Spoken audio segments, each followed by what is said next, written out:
আল্লাহ তুমি জান্নাতের ফয়সালা হবে।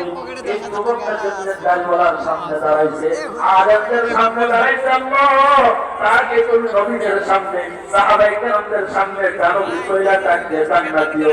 বলুন আমিন। এই একটা পিছন থেকে দাঁড়ান, 1000 টাকা নেন।